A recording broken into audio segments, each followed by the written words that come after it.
Hello everyone, so let's start with the sums which were left. Okay, so in the last lecture we have done up to 17th chapter set B, right, till question number which I have completed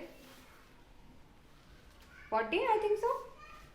Yeah, till 14 I have completed. Yes, so today we are going to start with question number 15. Okay, now this question number 15 is also related to Paschen variable, that is Poisson distribution, and after that from 16 it starts with the normal distribution. Okay, so this 15th question is same as we have done question number 13th. Yeah, so same, but still I will do. Okay, so let's see question number 15. Just read question number 15. If for a Poisson variable x f of 2 is equal to 3 f of 4, what is the variance of x? अब यहाँ पर क्या दिया है आपको, सिर्फ आपको इतनी सी बात कही है कि f of 2 is equal to 3 into F of 4. ठीक है, यानी कि एक बार x की वैल्यू 2 है और एक बार x की वैल्यू 4 है और उन्हें कंपेयर किया है. ठीक है, इक्वल बताया गया जैसे हमने क्वेश्चन नंबर 13 में कहा था. तो सेम यहाँ पर भी हम सेम फॉर्मूला यूज करेंगे और दोनों को कंपेयर करेंगे. Okay, so let's start. f of 2 is equal to 3 f of 4 हमें दिया हुआ है. f of x is equal to f of x का फॉर्मूला हमें पता है, that is e raise to minus m into m raise to x whole divided by x का factorial. Okay, now f of 2 हम कैसे लिखेंगे, e raise to minus m into, ये into है, okay, not minus, into m raise to 2, because x हमारा 2 है तो m raise to x हमारा आ जाएगा m raise to 2 factorial 2, right, is equal to 3 यहाँ पर है तो 3 इंटू फिर से सेम फॉर्मूला f ऑफ 4 के लिए e minus m into m raise to 4. यहाँ पे अभी x की वैल्यू 4 है तो हम डाल देंगे वहां पर 4. Okay, whole divided by factorial 4. Clear? So now we will cancel it. Yes, as we have cancelled in the question number 13, same way e raised to minus m, e raised to minus m will get cancelled, then m raised to square है, यहाँ पे m raised to 4 है तो m square get cancelled. so यहाँ पे m square cut हो गया तो यहाँ पे 2m बचेगा, m स्क्वायर बचेगा क्योंकि m 4 है तो m 4 में से m स्क्वायर कैंसिल्ड हो गया तो m स्क्वायर बचता है. ओके, 2 फैक्टोरियल का 2 ही आता है और 4 फैक्टोरियल का 4 इंटू 3 इंटू 2 इंटू 1 आता है. सो ये कैंसिल सब करने के बाद मुझे क्या बचता है, ऊपर 1/2 इज इक्वल टू 3 इंटू यहाँ पर m का square whole divided by 4 into 3 into 2 into 1, that is factorial of 4. Okay, now half is equal to this m square. Now when I will cancel, ऊपर का 3 नीचे का 3 गॉट कैंसल्ड, राइट, सो 4 2 सा 8 बचा मेरा नीचे.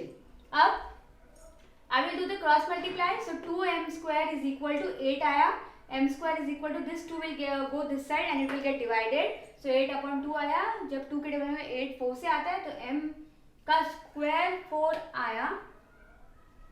ठीक है, m का स्क्वायर 4 आया, therefore m is equal to क्या आ जाएगा 2. ठीक है, तो मेरा आंसर है option A, m is equal to 2. Correct? Yes, कुछ भी नहीं था, बहुत इजी था.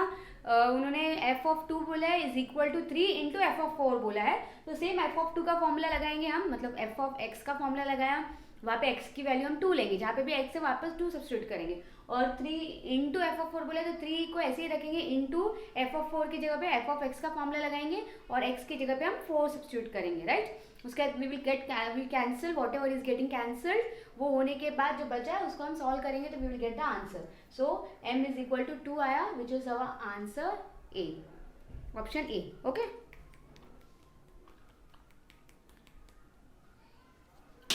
now question number 16. now from question number 16 normal distribution is getting started. okay, so normal distribution का मैं आपको सबसे पहले फॉर्मूला बता दूँ. तो नॉर्मल डिस्ट्रीब्यूशन जहाँ जैसे हमने देखा पॉइसन डिस्ट्रीब्यूशन में एफ ऑफ एक्स का फॉर्मूला होता है E raise to minus M into M raise to X whole divided by X का फैक्टोरियल. करेक्ट? वैसे ही नॉर्मल डिस्ट्रीब्यूशन में एफ ऑफ एक्स का फॉर्मूला होता है 1 upon sigma root of 2 pi into E raise to minus bracket में x minus mu, mu यानी mean, bracket close, whole square upon 2 sigma square. ठीक है, 2 सिग्मा स्क्वायर. अगर आपको यहाँ पे क्लियरली नहीं दिख रहा है फॉर्मूला तो आप समरी में देखिए, समरी में आ जाइए, page number 17.37।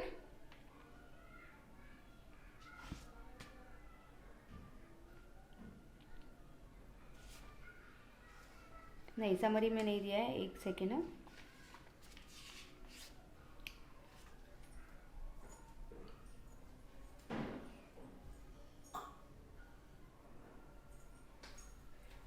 Yes, come to page number, summary में 17.35 पर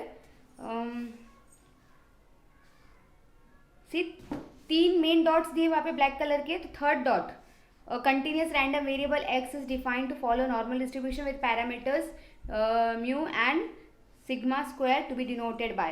तो यहाँ पर नॉर्मल डिस्ट्रीब्यूशन का हमने देखा, जैसे हमने देखा बाइनोमियल का 2 पैरामीटर्स था, वो बाई पैरामेट्रिक था। दैट कौन से बाई पैरा, उसके कौन से थे पैरामीटर्स, एक p था एंड एक n था। सेम वे पाइथन का हमने देखा कि उसका पैरामीटर कौन सा था, m था। और यहाँ पर नॉर्मल डिस्ट्रीब्यूशन का पैरामीटर्स 2 होते हैं, एक मीन और एक सिग्मा स्क्वायर, यानी कि वेरिएंस। ठीक है,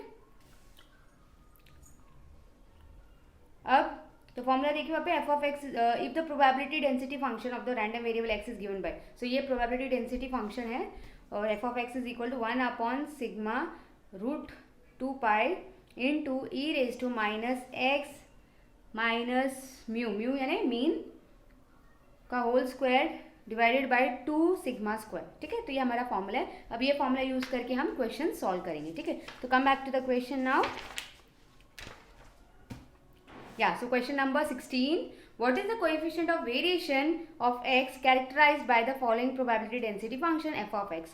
अब यहाँ पर आपको क्या पूछा है, what is the coefficient variation पूछा है, तो CV फाइंड करने के लिए गया है coefficient variation। ठीक है, और दिया क्या गया है, दिया आपको probability density function दिया, f of x आपको दे दिया है, यहाँ पर उसकी कुछ वैल्यू दी है। ठीक है, अब CV coefficient variation हमने देखा लास्ट फर्स्ट लेक्चर में, इसके 7b का फॉर्मूला जब देखा था तभी कोएफिशिएंट वेरिएशन का फॉर्मूला क्या देखा था हमने, standard deviation upon mean into 100। Right, coefficient variation का फॉर्मूला क्या है, standard deviation upon mean into 100। Right, तो हमें वो एक्चुअली फाइंड करना है यहाँ पर।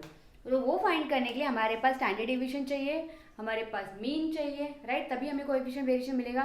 तो ये स्टैंडर्ड डेविएशन मीन हमें कहाँ से मिलेगा, प्रोबेबिलिटी डेंसिटी फंक्शन से, एफ ऑफ एक्स जो दिया है ना वहाँ से हमें वो मिलेगा। ठीक है, तो कैसे, चलो देखते हैं।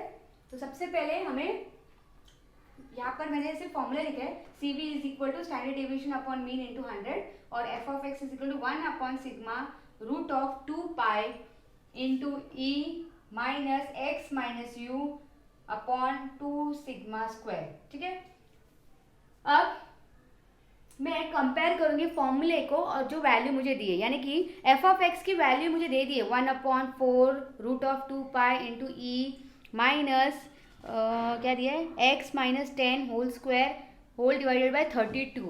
राइट, ये मुझे दी है वैल्यू। तो मैं इन फॉर्मूले को और जो दिया है मुझे वैल्यू, उनको मैं कंपेयर करती हूँ। कंपेयर करती हूँ इन द सेंस कैसे कर रही हूँ, यहाँ पर मैंने फॉर्मूला लिखा इज इक्वल टू जो मुझे दिया है एफ ऑफ एक्स का वैल्यू, वो मैंने लिखा 1/4 root 2 pi E into minus X minus 10 whole square whole divided by 32। Right, और ये मेरा फॉर्मूला है। अब फॉर्मूले को देख के मुझे यहाँ पर देखिए, ये जो -10 है वो मेरा क्या है, -10 जो यहाँ पर है जो मुझे दिया है वैल्यू, उसमें -10 क्या होगा, मेरा म्यू होगा, मीन होगा। राइट, मीन होगा मेरा, -10 नहीं सॉरी 10 मेरा क्या होगा, मीन होगा। तो मुझे मीन मिल जा रहा है 10। ठीक है, सिर्फ कंपेयर कर रही हूँ मैं कि फॉर्मूले के हिसाब से जो वैल्यू यहाँ पे दी है वो किसकी वैल्यू होगी। नेक्स्ट, ये क्या होता है, सिग्मा का स्क्वायर। ठीक है, 2 इंटू सिग्मा स्क्वायर होता है, नहीं 1 सेकेंड, यहाँ पर हाँ सिग्मा रूट 2 पाई होता है, सिग्मा रूट 2 पाई। सो सिग्मा क्या होता है, स्टैंडर्ड डिवीजन होता है, स्टैंडर्ड डिवीजन का सिंबल है वो। राइट, तो 4 यहाँ पे जो दिया है मेरे को 1/4 रूट 2 पाई, उसमें जो 4 है ना वो मेरा क्या होगा, स्टैंडर्ड डिवीजन होगा फॉर्मूले के हिसाब से। राइट, सी सिंपली मैंने कुछ भी नहीं किया है, मैं सिर्फ कंपेयर करूँ। फॉर्मूला मैंने एक साइड में लिखा है और एक साइड में उन्होंने जो एफ ऑफ एक्स की वैल्यू मुझे दी है, प्रोबेबिलिटी डेंसिटी फंक्शन की जो वैल्यू दी है वो मैंने लिखा। अब मैं उससे कंपेयर कर रही हूँ कि मेरा 1 upon standard deviation root of 2 pi और यहाँ पे 1/4 रूट ऑफ 2 पाई है, तो मतलब 4 मेरा क्या हो गया, स्टैंडर्ड डेविएशन हो गया। उसके बाद E into minus X minus mu whole square upon 2 sigma square.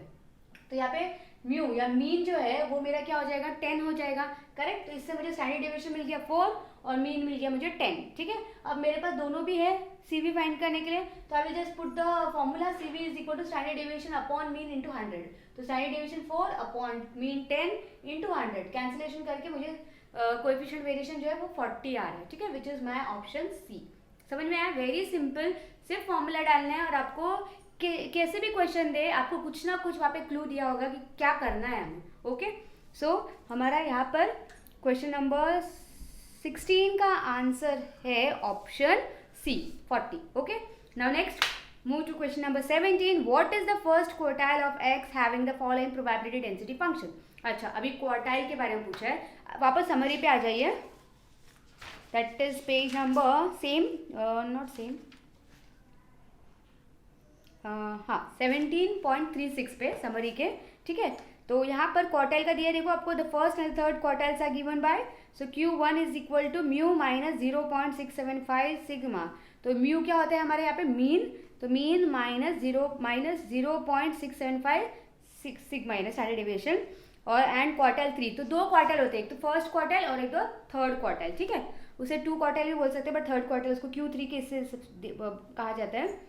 Is equal to Q3 कैसे होता है, mean plus 0.675 into standard deviation. ठीक है, तो ये दो फॉर्मूला और ऐड कर लीजिए आप नॉर्मल डिस्ट्रीब्यूशन के लिए। तो फर्स्ट फॉर्मूला हमने देखा प्रोबेबिलिटी डेंसिटी फंक्शन का, नॉर्मल प्रोबेबिलिटी डेंसिटी फंक्शन का, जो कि था f of x is equal to 1 upon sigma, sigma that is standard deviation, root of 2 pi into e raise to minus bracket open x minus mu, mu is mean, whole square whole divided by 2 sigma square that is variance, 2 into variance. ठीक है, और उसके बाद quartile, तो Q1 is equal to mu minus 0.675 into sigma that is standard deviation, and Q3 is equal to mean plus 0.675 into standard deviation. ठीक है, और उसके बाद आता है क्वार्टाइल डेविएशन। क्वार्टाइल डेविएशन का फॉर्मूला होता है 0.675 इंटू स्टैंडर्ड डेविएशन, और मीन डेविएशन का फॉर्मूला होता है 0.8 इंटू स्टैंडर्ड डेविएशन। ठीक है, हाँ उसके ऊपर ही है वो मीन डेविएशन वो सब। तो ये हमारे इस क्वेश्चन में यूज होने वाले फॉर्मूलेज है लगभग। अब चलो हम चलते हैं क्वेश्चन नंबर पे। तो यहाँ पे हमें सिंपली पूछा गया what is the first quartile of x.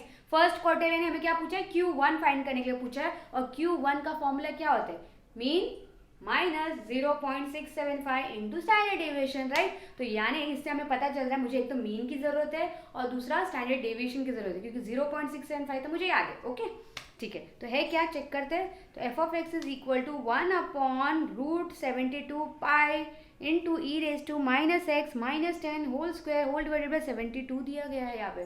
तो मीन और स्टैंडर्ड डेविएशन आपको डायरेक्टली तो नहीं दिया, बट इनडायरेक्टली उन्होंने बताया है फॉर्मूले के थ्रू, एफ ऑफ एक्स की वैल्यू के थ्रू, राइट। जैसे हमें यहाँ पर मिला था 16th क्वेश्चन में मीन और स्टैंडर्ड डेविएशन, सेम वे हम फॉर्मूले से उसको कंपेयर करेंगे और हमें मीन और स्टैंडर्ड डेविएशन मिल जाएगा, राइट। यस, चलो स्टार्ट करते हैं। F of X is equal to, ये हमें दिया 1 upon root of 72 pi into E raise to minus X minus 10 whole square upon 72। ठीक है, और हमारा एफ ऑफ एक्स का फॉर्मूला क्या होता है, 1 upon sigma root 2 pi into E raise to minus X bracket open X minus mu that is mean whole square upon 2 sigma square, right. अब देखिए फॉर्मूले के हिसाब से और जो वैल्यू दिए हुए हैं उसे, ये जो नीचे होता है ना x minus mu upon 2 sigma square, ये 2 सिग्मा स्क्वायर की वैल्यू यहाँ पर क्या है 72, करेक्ट। 2 सिग्मा स्क्वायर की वैल्यू हमें क्या दी है 72, करेक्ट। यानी ये पूरा 2 सिग्मा स्क्वायर की वैल्यू हमारे पास है 72, करेक्ट। ओके, दूसरी चीज क्या पता चल रही है हमें, मीन पता चल रहा है, मीन 10, करेक्ट, क्योंकि मीन ये है तो मीन 10 हमारे पास है। तो कंपेयरिंग करने के बाद मुझे 2 sigma square is equal to 72 मिला। तो sigma square is equal to ये 2 मैं यहाँ पर जाकर डिवाइड करती हूँ, तो 72 डिवाइड बाई 2 तो मुझे आ रहा है 36। तो सिग्मा स्क्वायर 36 आ रहा है, तो सिग्मा यानी कि स्टैंडर्ड डेविएशन वेरिएंस 36 आ रहा है, तो स्टैंडर्ड डेविएशन कितना आ जाएगा 6, करेक्ट। 36 का स्क्वायर रूट 6, तो मुझे स्टैंडर्ड डेविएशन 6 मिल गया और मीन मुझे मिल गया 10, करेक्ट फॉर्मूले से। इससे अब मेरे पास Q1 सॉल्व करने के लिए दोनों भी चीज़ है जो चाहिए, रिक्वायर्ड है, यस यस और no. So just I will substitute it. सो म्यू की जगह पे 10 माइनस 0.675 इंटू स्टैंडर्ड डेविएशन यहाँ पे 6, इससे मल्टीप्लाई करूंगी 0.675 इंटू 6 करूंगी, ये 6 है हाँ। So don't get confused in sigma, that is standard deviation के सिंबल में और 6 में, ठीक है। स्टैंडर्ड डेविएशन का सिंबल 6 को लेटा दिया है वैसा होता है और 6 हमारा खड़ा होना चाहिए, ओके। सो 10 माइनस मल्टीप्लाई करके 40.5 आ गया। अब 10 में से इसे माइनस करोगे तो मुझे आ रहा है 5.95। How come?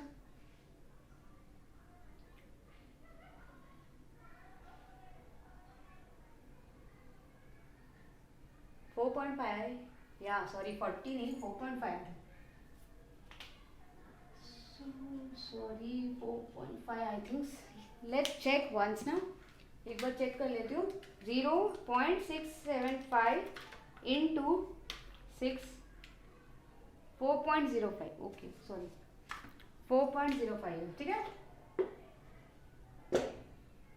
4.05 है और जब मैं 10 में से माइनस 4.05 करती हूँ तो मुझे 5.95 आंसर आता है, जो कि है मेरा ऑप्शन सी। सो मुझे क्वार्टाइल 1 मिल गया 5.95, ओके। समझ में आया? तो हमने अभी दो सम देखे नॉर्मल डिस्ट्रीब्यूशन के। एक था कोएफिशिएंट वेरिएशन कैसे फाइंड करना है, तो सिंपल कुछ भी नहीं किया, वहाँ पे एफ ऑफ एक्स की वैल्यू हमें दी थी तो हमने उससे फॉर्मूले से कंपेयर किया। फॉर्मूले से जब कंपेयर किया तो मुझे वहाँ से मीन मिल गया और स्टैंडर्ड डेविएशन मिल गया, फिर मैंने कोएफिशिएंट वेरिएशन के फॉर्मूले में सब्स्टिट्यूट कर दिया। नेक्स्ट क्वेश्चन था मुझे क्वार्टाइल फाइंड करने के लिए Q1, तो सेम फिर से एफ ऑफ एक्स की वैल्यू मुझे दी थी, ठीक है। तो वहाँ से मैंने फॉर्मूले से कंपेयर किया, फिर वहाँ से भी मुझे मीन मिल गया और स्टैंडर्ड डेविएशन मिल गया, फिर मैंने उसे Q1 के फॉर्मूले में सब्स्टिट्यूट कर दिया and I got the answer, okay.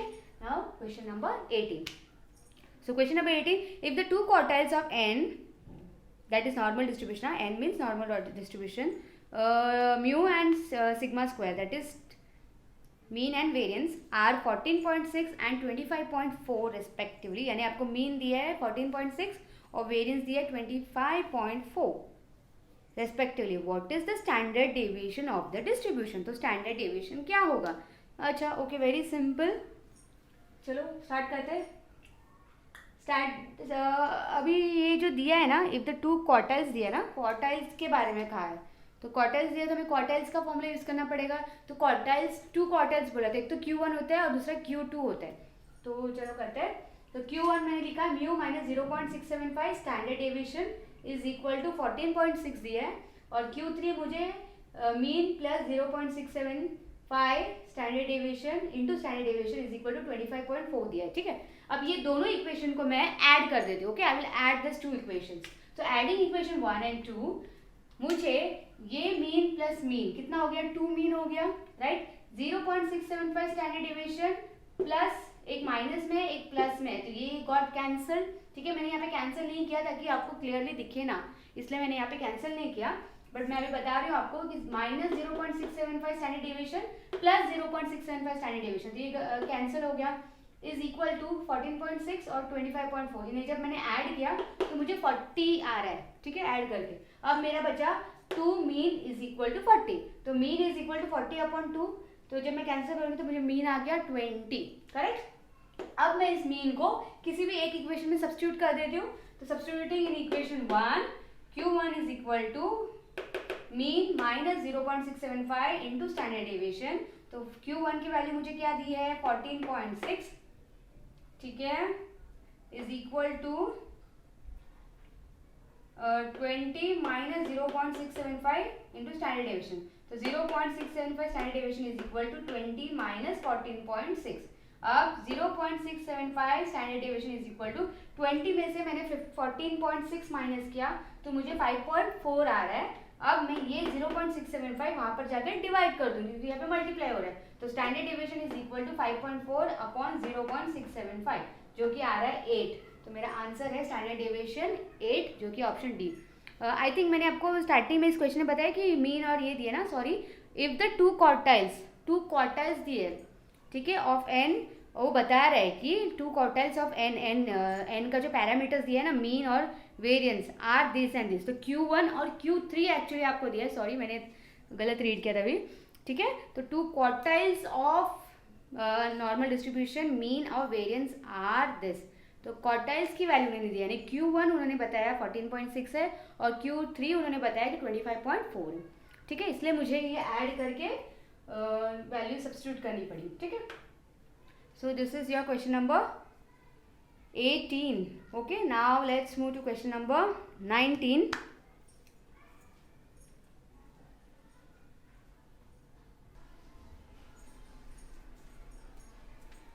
Okay, question number 19. If the mean deviation of a normal variable is 16, if the mean deviation of a normal variable is 16, what is its quartile deviation? ठीक है, तो आपको यहाँ पर क्या दिया है, mean deviation दिया है और आपको फाइंड क्या करना है, क्वार्टाइल डेविएशन फाइंड करना है. अब वेरी सिंपल, हमें मीन डेविएशन का फॉर्मूला पता है, हमें क्वार्टाइल डेविएशन का फॉर्मूला पता है. Mean deviation is equal to 0.8 into standard deviation और quartile deviation is equal to 0.675 into standard deviation, right.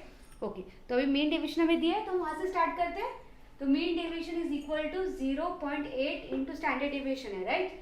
अब 0.8 इंटू स्टैंडर्ड डेविएशन, लेकिन उसकी वैल्यू हमारे पास है दैट इज 16. यस, तो हमने 0.8 standard deviation is equal to 16 लिखा. अब standard deviation is equal to 16. Now this 0.8 will come and get divided here.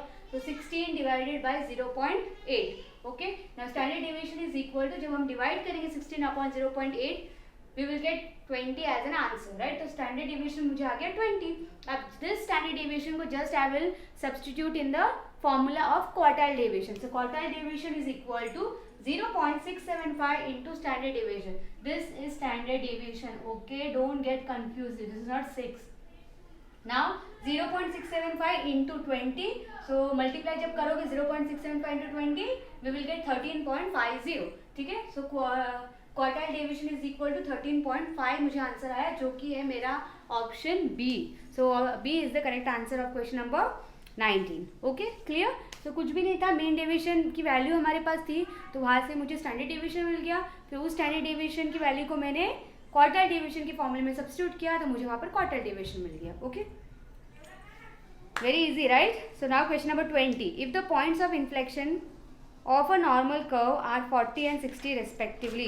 So point of inflection दिया है of a curve 40 and 60 दिया है. ओके, आगे क्या बोला है,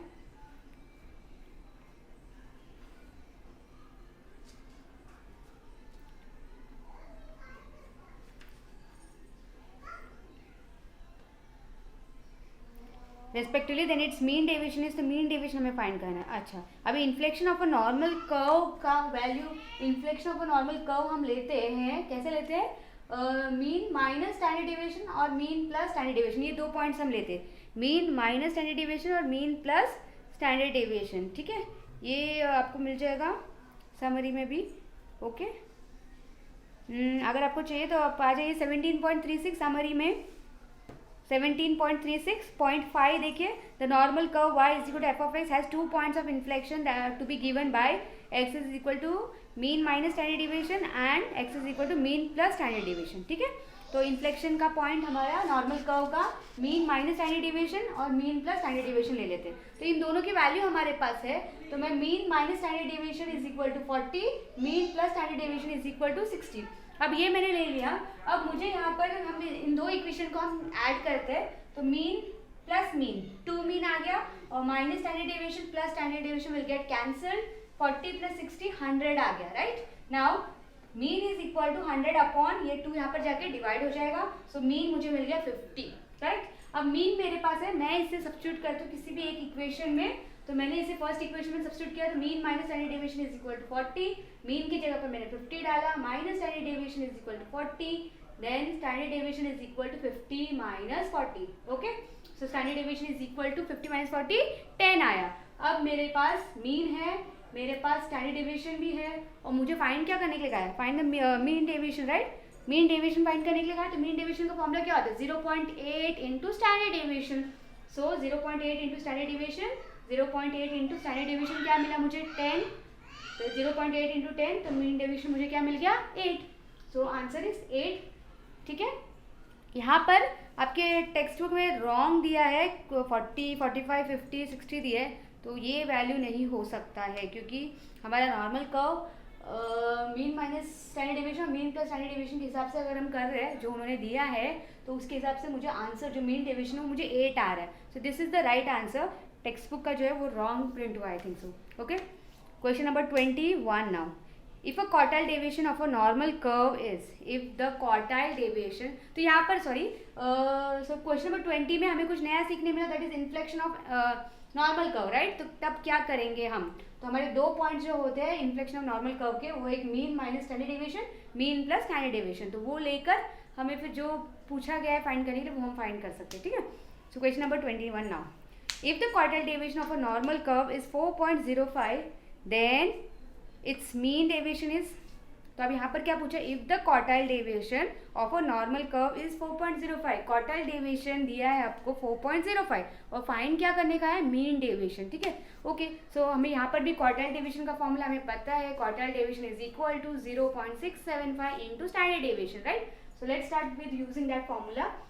quartile deviation is equal to 4.05, मुझे वैल्यू दी है क्वार्टाइल डेविएशन की, okay. Now I will put the formula, so quartile deviation is equal to 0.675 standard deviation. अब मैं 4.05 is equal to 0.675 standard deviation लूंगी, तो standard deviation is equal to 4.05, ये 0.675 यहाँ पर आके क्या हो जाएगा, डिवाइड हो जाएगा, तो 4.05 अपॉन 0.675 इज इक्वल टू कितना आ रहा है, डिवाइड करके 6 आंसर आ रहा है। तो मुझे स्टैंडर्ड डेविएशन मिल गया 6, क्वार्टाइल डेविएशन का फॉर्मूला यूज करके अब मैं इसे मीन डेविएशन के फॉर्मूले में डालूंगी, तो mean deviation is equal to 0.8 into standard deviation, so 0.8 into standard deviation, this is standard deviation, again and again I am saying, 6 मत कॉपी कर लेना, आंसर मिलेगा नहीं आप लोग को। तो 0.8 इंटू 6 किया तो मुझे आ रहा है 4.8, तो जो कि मेरा option D, okay, very easy. So क्योंकि मुझे लग रहा है कि ये बहुत ईजी है और आपको समझ में भी आ रहा होगा होपफुली, इसीलिए मैं थोड़ा फास्ट जा रही हूँ, ठीक है, क्योंकि जस्ट कैलकुलेशन करना है, फॉर्मूलेज डालना है एंड कैलकुलेशन करना है, ओके। सो क्वेश्चन नंबर 21 का आंसर है D. Now next move to question number 22। Question number 22 is very interesting, हाँ देखिए, if the first quartile and mean deviation about median of a normal distribution are 13.25 and 8 respectively, अभी मुझे यहाँ पर क्या दिया है देखिए, if the first quartile and mean deviation about median of a normal distribution are 13.25 and 8 respectively, then the mode of the distribution is, तो मुझे यहाँ पर कहा है कि फर्स्ट क्वार्टाइल मेरा 13.25 है और मीन डेविएशन मेरा 8 है, ठीक है, और मुझे क्या फाइंड करना है, मोड फाइंड करना है। अब मुझे सबसे पहली बात जो क्लिक होनी चाहिए ना वो ये होगी कि नॉर्मल डिस्ट्रीब्यूशन में मीन, मोड, मीडियन तीनों are equal, okay, mean is equal to median, median is equal to mode. तो मोड कैसे फाइंड करते हैं वो तो मुझे नहीं पता, बट मुझे ये पता है कि मीडियन कैसे फाइंड करते हैं नॉर्मल डिस्ट्रीब्यूशन में, राइट। मुझे पता है मीन कैसे फाइंड करते, तो अगर मैं मीन फाइंड करती हूँ तो मतलब वो मोड ही होगा, क्योंकि mean is equal to mode, mode is equal to median. तो कोई भी पूछ ले आपसे मीन फाइंड करो, मीडियन फाइंड करो, मोड फाइंड करो, फॉर्मूला हम सेम यूज करेंगे, ठीक है, जो दिया है उसके हिसाब से। तो अब यहाँ पर मुझे क्वार्टाइल डेविएशन दिया, Q1 दिया है, राइट, Q1 दिया और मीन डेविएशन दिया है। तो चलो स्टार्ट करते हैं। Q1 का फॉर्मूला तो मुझे पता है, तो मैंने यहाँ पे स्टार्टिंग में वही लिखा है, mean is equal to median is equal to mode, okay, in normal distribution. Q1 की वैल्यू 13.25 दी है, Q1 is equal to mean minus 0.675 standard deviation होता है, राइट। Q1 का फॉर्मूला क्या होता है, mean minus 0.675 into standard deviation, जिसकी वैल्यू मुझे 13.25 दी है, तो ये मेरा फर्स्ट इक्वेशन में मान के चलती हूँ, ओके। अब नेक्स्ट मुझे क्या दिया है, मीन, क्योंकि यहाँ पे मैं अभी कुछ सॉल्व नहीं कर सकती हूँ, क्योंकि कोई एक भी वैल्यू अगर मेरे पास होती या तो मीन होता या तो स्टैंडर्ड डेविएशन होता तो मैं यहाँ पर सॉल्व कर सकती हूँ, बट यहाँ पर मेरे पास दो वैल्यूज मिसिंग है, तो I can't solve it, okay. तो इसलिए मैं आगे बढ़ती हूँ। तो मीन डेविएशन मेरे पास दिया है 8, मीन डेविएशन का फॉर्मूला भी मुझे पता है, 0.8 into standard deviation is equal to 8, तो standard deviation is equal to 8 upon 0.8, तो मुझे आया 10, राइट। तो मीन डेविएशन में यूज करके, उसका फॉर्मूला यूज करके क्या मैं स्टैंडर्ड डेविएशन निकाल सकती हूँ, तो yes I can find standard deviation here by using the mean deviation formula. So I got 10 standard deviation. अब मैं आसानी से इस 10 को फर्स्ट इक्वेशन में सब्स्टिट्यूट कर सकती हूँ, राइट। तो substituting equation, so Q1 is equal to, again मैंने वो सेम फॉर्मूला लिखा है, mu minus 0.675 into standard deviation. So Q1 मेरा 13.25 है, 13.25 is equal to mu minus 0.675 into standard deviation, 13.25 is equal to mu minus 0.675 into standard deviation की जगह पे मैं अभी उसका वैल्यू लिखूंगी 10। तो इन दोनों को जब मैं मल्टीप्लाई करती हूँ तो मुझे आ रहा है 6.75, राइट। अब म्यू इज इक्वल टू 13.25, ये माइनस में है, ये जब इस साइड जाएगा तो प्लस में कन्वर्ट हो जाएगा, तो plus 6.75, so 13.25 plus 6.75, what I will get? I will get mu is equal to 20, right? So which is my answer A. Clear? So in this question what was asked?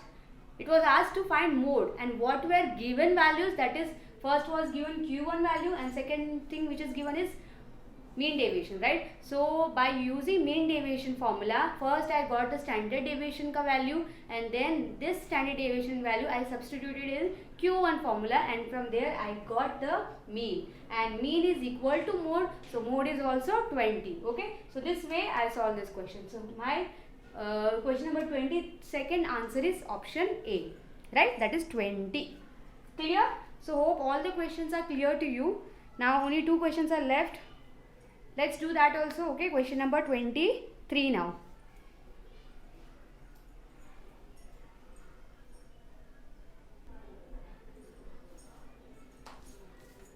Okay, question number 23. If the area of standard normal curve between z is equal to 0 to z is equal to 1 is 0.3413 दिया है, then the value of phi 1 is, ठीक है. तो यहाँ पे कुछ, अब ये कुछ नया है बट बहुत सिंपल है.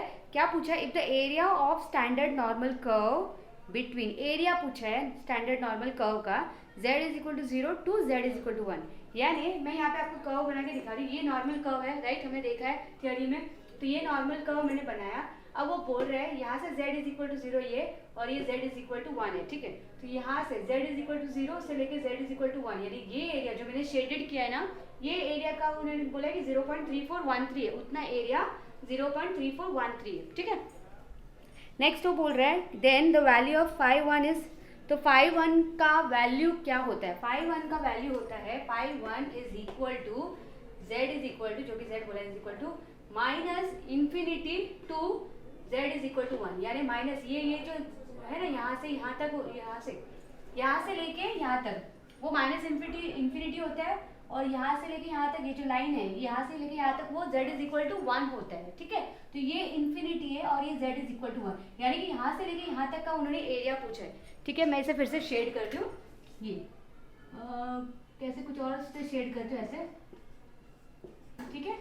दिस प्लस दिस, यानी ये यहाँ से लेके यहाँ तक ये पूरे कर्व का एरिया उन्होंने पूछा है. तो उस पूरे कर्व में मुझे थोड़ा सा पार्ट तो पता है कि यहाँ से यहाँ तक जो है वो 0.3413 है, right. Now what about this area? So this area हम कैसे फाइंड करेंगे? अगर मुझे ये एरिया मिल जाता है यहाँ से यहाँ तक, तो दिस प्लस दिस अगर करूँगी तो मुझे phi 1 की वैल्यू मिल जाएगी, phi 1 की एरिया मिल जाएगी, ठीक है. तो सबसे पहले जो बात हमें पता होनी चाहिए कि phi 1 कैसे आता है, माइनस इंफिनिटी से लेके z1 तक का एरिया, ठीक है. ये बात हमें याद रखनी है कि phi 1 का वैल्यू होता है माइनस इंफिनिटी से लेके z1 तक का एरिया, ठीक है. तो ये तो हमें पता है, और हमें z1 का ये एरिया भी हमें पता है. अब यहाँ से यहाँ तक का एरिया क्या है? तो minus phi 1 is equal to, यहाँ से यहाँ तक हमेशा ये ना हमेशा 0.5 होता है, ठीक है. ये और एक बात याद रखनी है आपको, ये हमेशा 0.5 होती है, और ये हमेशा 0. ये पूरा एरिया यहाँ से यहाँ तक 0.5 होती है. तो इसलिए 0.5 प्लस 0.5 ये टोटल जो है ना वो 1 होता है हमेशा, ठीक है. तो इसमें से यहाँ तक तो मुझे 0.5 है, हाफ का 0.5 है और हाफ का 0.5 है. तो ये हाफ का 0.5 है, तो मुझे पता है ये पूरा 0.5 है, लेकिन मुझे पूरा नहीं चाहिए, मुझे सिर्फ z1 तक का एरिया चाहिए, जो कि हमें दिया है 0.3413. तो अब मैं क्या करूँगी, simply phi 1 is equal to 0.5 plus 0.3413 करूँगी, राइट. तो दिस 0.5 प्लस दिस 0.3413. तो व्हेन आई विल ऐड, तो आई विल गेट 0.8413, जो कि हो गया मेरा phi 1 का वैल्यू, phi 1 का एरिया, ठीक है. तो यहाँ पे मेरा आंसर होगा बी. सो इस क्वेश्चन नंबर 23 का आंसर है बी, 0.8413. होप आपको समझ में आया. कुछ भी नहीं है, सिंपल ये नॉर्मल कर्व है. यहाँ से इंफिनिटी से z0 तक का वैल्यू 0.5 होता है, और z0 से इंफिनिटी तक का वैल्यू 0.5 होता है, ठीक है. तो ये मेरा 0.5 है, और ये इतना सा पार्ट जो है ना z1 तक का पार्ट, वो 0.3413 दिया है. तो मैं उन दोनों को ऐड कर रही हूँ, तो मुझे माइनस इंफिनिटी से लेके z1 तक का एरिया मिल गया. Okay.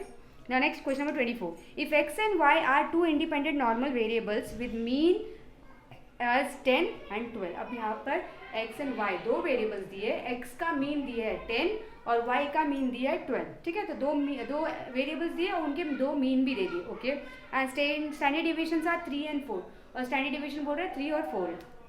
Then x plus y is normally distributed with, तो x प्लस वाई क्या होगा, ये तो इंडिविजुअली बताया कि इंडिविजुअली x का मीन 10 है, इंडिविजुअली y का मीन 12 है, इंडिविजुअली x का स्टैंडर्ड डिविएशन 3 है, इंडिविजुअली y का स्टैंडर्ड डिविएशन 4 है, बट वो x प्लस वाई कंबाइन में क्या होगा, ठीक है। तो कंबाइन में जब x प्लस वाई हो जाता है तो x प्लस वाई का मीन μ1 प्लस μ2 हो जाता है, यानी कि x का मीन प्लस y का मीन जब हम ऐड कर देते हैं तो वो x प्लस वाई का मीन हो जाता है। बट स्टैंडर्ड डिविएशन में ऐसा नहीं होता, स्टैंडर्ड डिविएशन में फॉर्मूला है उसका अलग। Come to page number 17.37, 9th point देखिए। If x and y are independent normal variable with mean and standard deviation as μ1 and μ2 and standard deviation 1 and standard deviation 2 respectively, then z is equal to x plus y, that is actually normal variable बोलते हैं उस z को। x plus y also follows normal distribution with mean is equal to μ1 plus μ2 and standard deviation is equal to root of standard deviation 1 का square plus standard deviation 2 का square, ठीक है। तो ये दो नए फॉर्मूले एडिशन हुए हैं। हाँ, तो अब हम वही सेम करते हैं यहाँ पे। तो मैंने x का मीन 10 लिया, y का मीन 12 लिया, तो u1 और μ2। अब x प्लस वाई का mean is equal to 10 plus 12, तो मुझे आ गया 22, ठीक है। तो ये हो गया मेरा 22 x प्लस वाई का mean. Next standard deviation, x का स्टैंडर्ड डिविएशन 3 और y का स्टैंडर्ड डिविएशन 4, तो उससे मैंने स्टैंडर्ड डिविएशन 1 स्टैंडर्ड डिविएशन 2 ले लिया। अब x plus y standard deviation का फॉर्मूला मुझे पता है, that is root of standard deviation 1 का स्क्वायर प्लस स्टैंडर्ड डिविएशन 2 का स्क्वायर। तो रूट में स्टैंडर्ड डिविएशन 1 कितना है 3, तो 3 का स्क्वायर, और स्टैंडर्ड डिविएशन 2 कितना है 4, तो 4 का स्क्वायर, तो 3 का स्क्वायर 9 और 4 का स्क्वायर 16, 9 प्लस 16 आ गया 25। स्टैंडर्ड डिविएशन रूट में 25 है, तो स्टैंडर्ड डिविएशन इस बार रूट के बाहर आके हो गया 5, तो यहाँ पे मुझे स्टैंडर्ड डिविएशन 5 मिला और मीन मिला मुझे 22 और स्टैंडर्ड डिविएशन मिला मुझे 5। तो देखिए कौन सा आंसर है।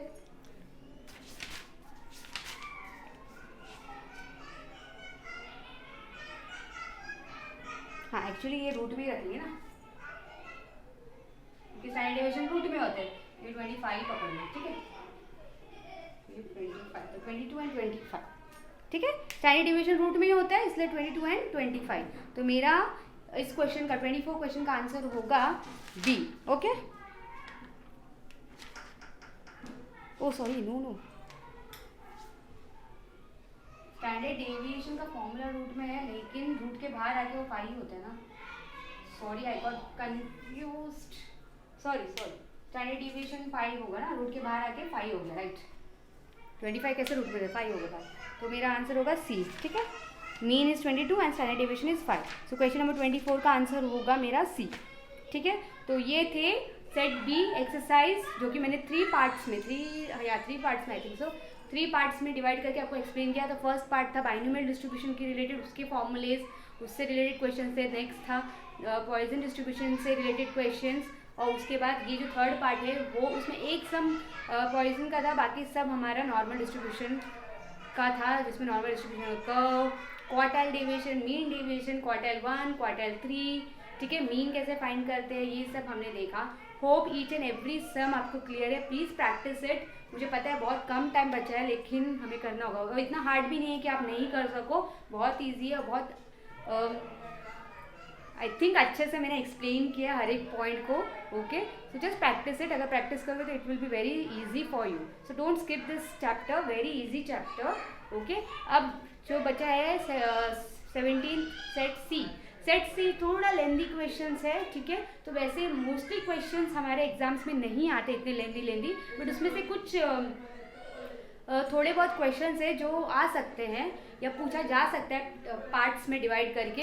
तो मैं वो क्वेश्चंस कुछ क्वेश्चंस मैं सॉल्व करने की कोशिश करूँगी, आई विल सॉल्व इट, ठीक है, जो आ सकते हैं वैसे क्वेश्चंस, ठीक है।